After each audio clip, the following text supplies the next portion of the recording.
Hey Vamsi, this line introduces the core topic, using repeated stratified K-fold, a specific technique in machine learning, to handle datasets where one category of data points is significantly more common than others, imbalanced datasets, in classification tasks. We'll be exploring how this method helps us build better classification models. Let's dive in. This section sets the stage. We're tackling a common challenge in machine learning. Predicting customer churn. Whether a customer will stop using a service, using a dataset that's not evenly balanced. The goal is to use repeated stratified K-fold to improve the accuracy of our prediction model, given this imbalance. Here we're specifying our tools. We'll use scikit-learn, sklearn, a popular Python library, to build our prediction model. The type of model is a classification model, meaning it assigns data points to predefined categories, in this case, churned or not churned. Now, the meat of the problem. This is a multiple-choice question testing your understanding of repeated stratified K-fold and its use in imbalanced classification problems. We'll analyze each statement individually and decide whether it's correct or incorrect. This sets up our plan of attack. We'll take each statement in the quiz question one by one and carefully reason whether it is correct or incorrect based on our understanding of the repeated stratified K-fold method. This outlines a step-by-step approach. We will examine the multiple-choice question answers A, B, C, and D one after the other. Hey Vamsi, this question is all about understanding how RepeatedStratifiedKFold handles imbalanced datasets, where one class has way more examples than the others. We're evaluating the truthfulness of several statements about its behavior. This is a common challenge in machine learning, and understanding cross-validation is key to building robust models. Statement A is about whether RepeatedStratifiedKFold keeps the balance of different classes, e.g., churned versus non-churned customers, consistent across the folds. The core of RepeatedStratifiedKFold is the stratified part, which means it actively tries to ensure that this balance is maintained. So yes, this statement is true. Statement B focuses on the repeated aspect of RepeatedStratifiedKFold. Think of it like this. If you do a single experiment, your results might be a bit random. But if you repeat the experiment many times and average the results, you get a much more stable and reliable estimate. More repetitions means less randomness and a more trustworthy estimate of your model's performance. So again, this is true. This statement compares RepeatedStratifiedKFold to a simpler method called KFold. KFold just randomly splits the data. RepeatedStratifiedKFold does it in a more controlled way to preserve class proportions. This controlled approach reduces the impact of random chance on the cross-validation results, making them more reliable. Therefore, this statement is also true. Here's where we need to be careful. While RepeatedStratifiedKFold is a great tool for imbalanced datasets, it's not a magic bullet. Other techniques, like oversampling, undersampling, or using specialized algorithms, could be more effective depending on the specific data you're dealing with. It's always good to consider a range of options. This makes this statement false. This section presents the core problem. We're building a customer churn prediction model using scikit-learn, but our data is imbalanced, meaning we have far fewer churned customers than those who stayed. We'll use repeated stratified K-fold for cross-validation, a technique to evaluate the model's performance fairly. The questions that follow test your understanding of why this is a good choice. This statement explores a key property of repeated stratified K-fold. Does repeated stratified K-fold keep the balance of churned and non-churned customers the same in every part of the test? Let's analyze this carefully. This statement is about how repeating the process multiple times impacts model reliability. Imagine taking multiple measurements of something. Averaging the results tends to be more reliable than just one measurement. This is analogous to the effect of repetition in repeated stratified K-fold. This compares repeated stratified K-fold with a simpler method.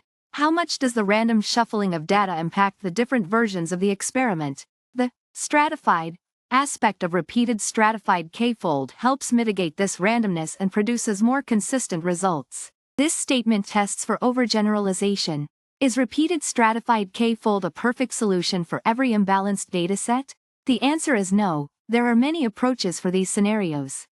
It is important to consider the size and characteristics of your data when selecting a technique. Hey Vamsi, this line simply introduces the topic, using repeated stratified K-fold for dealing with imbalanced datasets in classification problems. It sets the stage for the quiz questions to follow. Think of it as the title of this little quiz section. This line introduces the core question of the quiz. It's asking you to evaluate several statements about how well repeated stratified K-fold works with imbalanced datasets in classification problems. Let's examine each statement carefully. Statement A claims that repeated stratified K-fold keeps the original ratio of classes in each split of the data. This is a core feature of stratified sampling, ensuring fair representation for minority classes. Statement B says that doing repeated stratified K-fold multiple times leads to better and more reliable results. By repeating, we get a more stable average estimate of the model's performance. Statement C compares repeated stratified K-fold to a simpler method, K-fold. It suggests that because of the stratified sampling, repeated stratified K-fold is less prone to accidental biases in how data is split.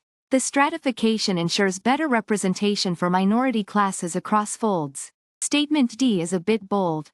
It claims repeated stratified K-fold is always the optimal choice. This is untrue. There are other effective strategies for dealing with imbalanced data depending on the specific dataset. It's not a one-size-fits-all solution.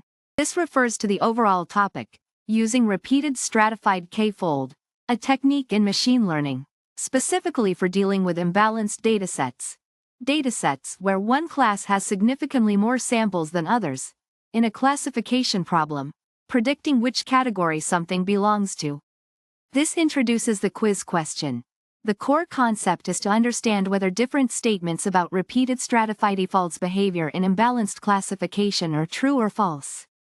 This statement focuses on the effect of increasing the number of repetitions in repeated stratified K-fold.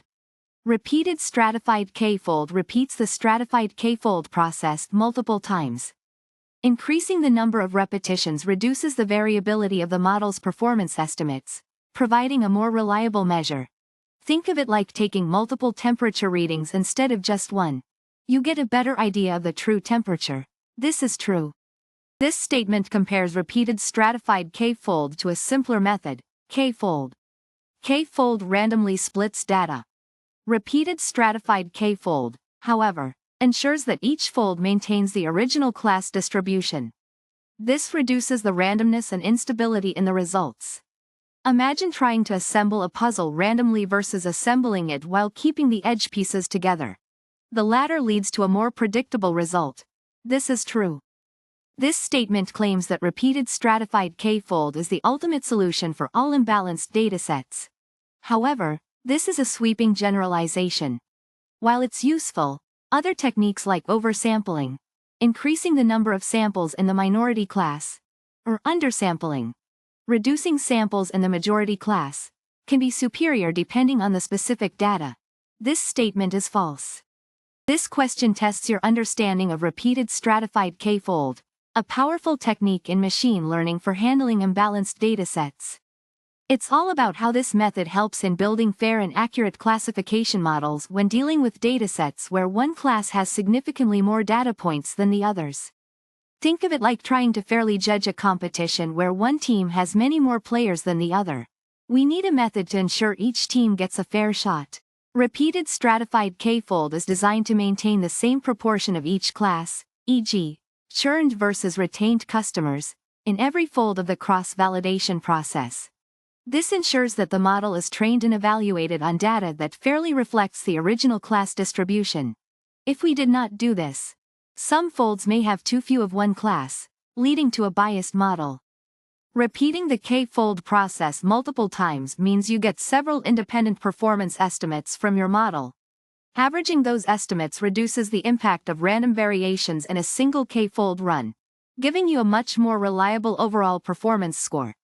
Think of it like taking multiple measurements. The average of many measurements is typically more reliable than one single measurement. Unlike simple K-fold, which randomly assigns data points to folds, repeated stratified K-fold adds a layer of stratification.